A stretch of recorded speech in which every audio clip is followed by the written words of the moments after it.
Coronavirus merupakan keluarga besar virus yang menyebabkan penyakit pada manusia dan hewan. Pada manusia, biasanya menyebabkan penyakit infeksi saluran pernapasan, mulai flu biasa hingga penyakit yang serius seperti MERS dan SARS. Coronavirus jenis virus baru yang ditemukan pada manusia sejak kejadian luar biasa muncul di Wuhan, China pada Desember 2019. Kemudian diberi nama SARS-CoV-2 dan menyebabkan penyakit coronavirus disease 2019 atau COVID-19. Health authorities have activated their most serious response level after an outbreak of a new type of viral pneumonia in central China. We return to Wuhan, China, the original epicenter of the COVID-19 outbreak. Yang Jepang ini ke Indonesia bertemu dengan anak yang anaknya ibu tadi yang berumur 31 tahun dan ibunya yang berumur 64 tahun. Dua-duanya positif corona itu ada di Indonesia, di sini.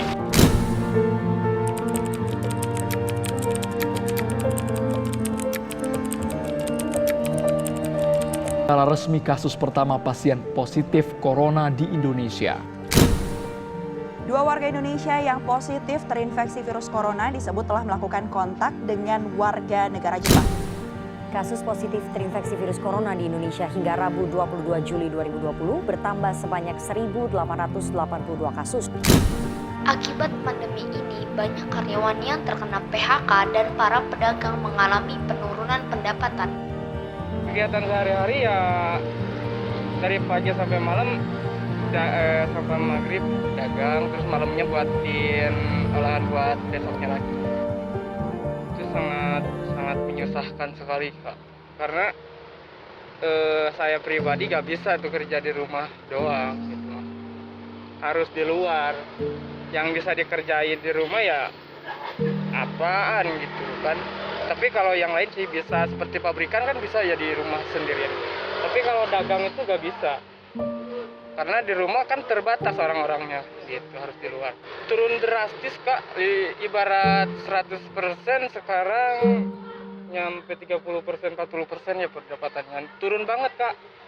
Soalnya kan banyak yang masih belum boleh keluar gitu. Dan saya juga maksain aja gitu.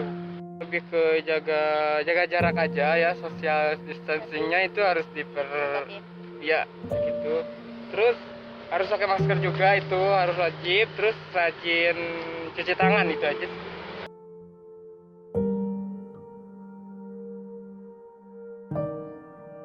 Ya kalau saya takut sih enggak. Tapi kan kita harus waspada juga. Kalau pemerintah kalau dagang begini boleh, kalau yang lain-lain itu emang ditutup. Jualan boleh, begini boleh, tapi harus waspada juga, harus cuci tangan, pakai masker, dan pakai ya beda juga pengaruh. Tidak ada yang belanja, soalnya kan belanja ada sih, tapi itu nggak kayak biasanya. Mereka 1% bisa turun jadi 50%. Dampak positifnya itu waktu awal-awal corona itu ya, kayak jahe, kayak apa, itu kan lagi corona yang awal-awal itu kan meningkat. Nah, terus kesininya kan orang sudah tahu bahwa karena corona ini jadi malah meningkat. Dampak positifnya itu. Ya otomatis pengaruh lah untuk pendapatan ya, job juga pengaruh. Ya minimal 15 orderan lah ada. Ya sekarang mah di bawah 10, terus nggak boleh bawa penumpang dulu. Ya memang dari kantornya juga memang udah nggak boleh. Ya karena kan kantor juga ngikutin aturan pemerintah. Ya PSBB itu. Ya kalau buat penanganannya sih cukup maksimal juga. Maksudnya sekarang kan sampai sekarang kita udah bisa bawa penumpang lagi. Ya dalam arti kata kan udah bisa diminimalisir sama pemerintah. Positifnya ya sebenarnya ya untungnya kita bisa diingatkan gitu kan. Ya kita bisa hidup bersih gitu kan. Ya bagus sih menurut saya. negatifnya ya pengaruh dari perekonomian lah, negatifnya itu.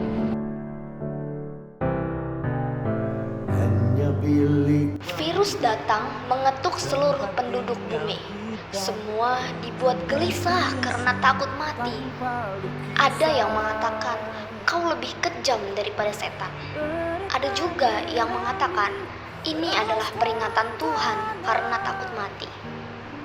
Ada yang mengatakan, kau lebih kejam daripada setan. Ada juga yang mengatakan, ini adalah peringatan Tuhan karena kita sudah terlalu sering melakukan kezoliman. Entahlah, yang aku tahu, semua orang ketakutan. Meski tidak ada pistol atau dentuman meriam, apalagi perang.